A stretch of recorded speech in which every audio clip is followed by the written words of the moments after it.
امریکہ، India اور مغربی ممالک فوراً ریئیکٹ کرتے، خاص طور پر اس وقت جب انڈو پیسفک خطہ پہلے ہی شدید اسٹریٹجک کمپٹیشن کا شکار ہے۔ گوادر پورٹ یہاں مرکزی کردار ادا کرتا ہے۔ گوادر صرف ایک بندرگاہ نہیں بلکہ یہ چین کے لیے ایک جیو اسٹریٹجک گیٹ وے ہے۔ بحر عرب کے کنارے موجود یہ پورٹ چین کو اسٹریٹ آف ملاکا کے متبادل راستے تک رسائی دیتا ہے۔ ذرا نقشہ ذہن میں لائیں، چین کی زیادہ تر تیل کی سپلائی اسٹریٹ آف ملاکا سے گزرتی ہے۔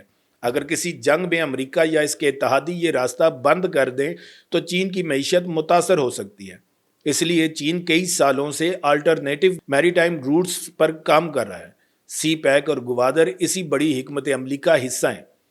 اب اگر مستقبل میں گوادر ایک مکمل نیول لاجسٹکس ہب بن جاتا ہے تو چین کو بحر عرب میں مستقل موجودگی مل سکتی ہے۔ اس کا مطلب ہوگا کہ مڈل ایسٹ کے قریب رسائی، انڈین اوشن میں زیادہ انفلوئنس اور امریکہ و انڈیا کے لیے ایک نیا اسٹریٹجک چیلنج۔ یہی چیز انڈیا کو بھی پریشان کرتی ہے۔ انڈیا کئی سالوں سے اپنی نیول ماڈرنائزیشن پر تیزی سے کام کر رہا ہے۔ اس کے پاس اریہانت کلاس نیوکلیئر سب میرینز موجود ہیں اور وہ اپنی سی بیس ڈیٹرنس مزید مضبوط بنا رہا ہے۔ اس کا مطلب یہ ہے کہ جنوبی ایشیا کا نیوکلیئر کمپٹیشن اب صرف زمین تک محدود نہیں رہا، اب یہ مقابلہ سمندر کے نیچے جا چکا ہے، اور یہی وہ خطرناک مرحلہ ہوتا ہے جہاں مس کیلکولیشن کا خطرہ بڑھ جاتا ہے۔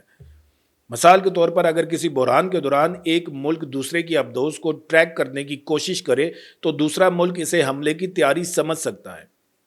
کولڈ وار کے دوران امریکہ اور سوویت یونین کے درمیان کئی بار ایسے خطرناک لمحات آئے جب دنیا ایٹمی جنگ کے قریب پہنچ گئی تھی۔ اب سوال یہ ہے کہ پاکستان کے لیے اگلا قدم کیا ہو سکتا ہے؟ پاکستان کے پاس 3 راستے ہیں۔ پہلا، موجودہ کنونشنل سب میرینز کو مزید بہتر بنایا جائے اور بابر 3 جیسے میزائلوں کو مکمل آپریشنل بنایا جائے۔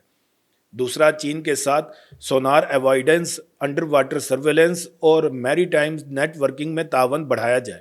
اور تیسرا، طویل مدت میں کسی لمیٹڈ نیوکلیئر پارٹ سب میرین کیپیبلٹی کی طرف جانا چاہیے۔ لیکن یہ راستہ انتہائی مہنگا، پیچیدہ اور سیاسی طور پر حساس ہے۔ یہاں ایک اور اہم پہلو بھی ہے، یعنی پاکستان کی معیشت، کیونکہ سی بیس نیوکلیئر ڈیٹرنس صرف ہتھیار خریدنے کا نام نہیں، یہ اربوں ڈالر کی انویسٹمنٹ مانگتی ہے۔ سب marine bases, specialised crew, maintenance infrastructure, nuclear safety protocols, secure communications, سب کچھ انتہائی مہنگا ہوتا ہے۔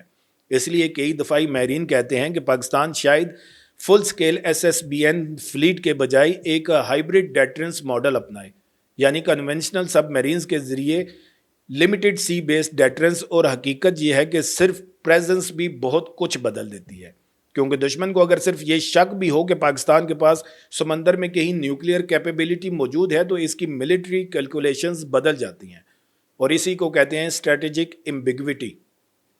اب ذرا ایک اور دلچسپ زاویہ دیکھیں۔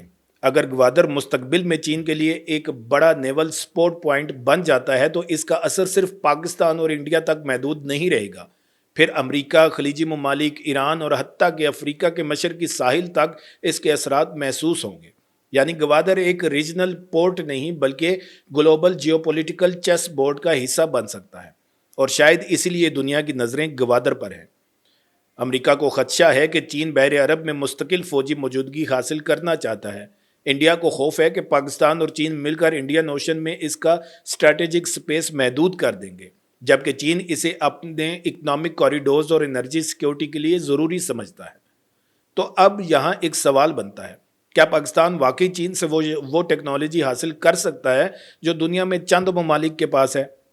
حقیقت یہ ہے کہ مکمل نیوکلیئر سب میرین ٹیکنالوجی کا ٹرانسفر انتہائی مشکل نظر آتا ہے، لیکن censors, training, partial cooperation, communication systems اور میزائل انٹیگریشن جیسے شعبوں میں تعاون بڑھ سکتا ہے، اور اگر ایسا ہوتا ہے تو پاکستان کی نیول کیپیبلٹی میں بڑا اضافہ ہو سکتا ہے۔ ایک اور اہم چیز کو سمجھیں، پاکستان کا اصل مقصد شاید امریکہ یا دنیا سے مقابلہ نہیں، اس کا فوکس ریجنل ڈیٹرنس ہے، یعنی انڈیا کو یہ پیغام دینا کہ کسی بھی بڑے حملے کی صورت میں پاکستان کے پاس جواب دینے کی صلاحیت موجود رہے گی، اور یہی نیوکلیئر اسٹریٹجی کا بنیادی اصول ہے، جنگ جیتنا نہیں، جنگ کو روکنا۔ لیکن مسئلہ یہ ہے کہ جب خطے میں 3 نیوکلیئر طاقتیں موجود ہوں یعنی چین، انڈیا اور پاکستان، تو ہر نئی ٹیکنالوجی دوسرے ملک کو بھی مزید ہتھیار بنانے پر مجبور کرتی ہے۔ اسے آرمز ریس کہتے ہیں۔ انڈیا نئی آبدوزیں بناتا ہے تو پاکستان رد عمل دیتا ہے، چین اپنی نیول پریزنس بڑھاتا ہے تو امریکہ اپنی انڈو پیسیفک اسٹریٹجی مزید ایگریسو کر دیتا ہے، اور یوں ایک خاموش مگر خطرناک مقابلہ شروع ہو جاتا ہے۔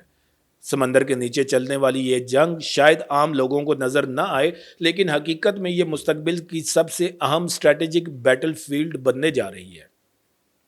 اب ذرا سوچیں، اگر آنے والے 10 سالوں میں پاکستان کے پاس مکمل آپریشنل سی بیسڈ نیوکلیئر ڈیٹرنٹ آ جاتا ہے تو جنوبی ایشیا کا پاور بیلنس کس حد تک بدل سکتا ہے؟ کیا انڈیا مزید ایگریسو نیول ایکسپینشن کرے گا؟ کیا امریکہ بحر عرب میں اپنی موجودگی بڑھائے گا؟ کیا گوادر واقعی ایک ملٹری ہب بن سکتا ہے یا پھر یہ سب جیو پولیٹیکل سگنلنگ ہے؟ یہی وہ سوالات ہیں جو آج دنیا کے بڑے تھنک ٹینکس میں زیر بحث ہے، اور شاید سب سے دلچسپ بات یہ ہے کہ اس پوری گیم میں اصل جنگ گولیوں سے نہیں، معلومات، خوف اور ڈیٹرنس سے لڑی جا رہی ہے، کیونکہ نیوکلیئر دنیا میں سب سے طاقتور ہتھیار وہ ہوتا ہے جسے استعمال نہ کرنا پڑے۔ تو دوستو، آپ کیا سمجھتے ہیں؟ کیا پاکستان کو مکمل سی بیسڈ نیوکلیئر کیپیبلٹی حاصل کرنی چاہیے؟ کیا چین مستقبل میں مزید ایڈوانس تعاون کرے گا؟ اور کیا گوادر واقعی آنے والے وقت میں بحر عرب کا سب سے اہم اسٹریٹجک ہب بننے جا رہا ہے؟ اپنی رائے لازمی کمنٹ کریں، کیونکہ میں ہر کمنٹ پڑھتا ہوں۔ اگر ویڈیو پسند آئی ہو تو لائک کریں، چینل کو سبسکرائب کریں اور بیل آئیکن ضرور دبائیں تاکہ آپ عالمی سیاست، دفاع، خفیہ طاقتوں اور بدلتی ہوئی دنیا کی ہر بڑی حقیقت سے باخبر رہ سکیں۔ اپنے دوستوں کے ساتھ اس ویڈیو کو شیئر کرنا نہ بھولیے گا۔ ویڈیو کو آخر تک دیکھنے کا بہت شکریہ۔ پھر ملیں گے ایک نئی ویڈیو کے ساتھ۔ اللہ تعالیٰ آپ سب کا حامی و ناصر ہو۔ پاکستان زندہ باد۔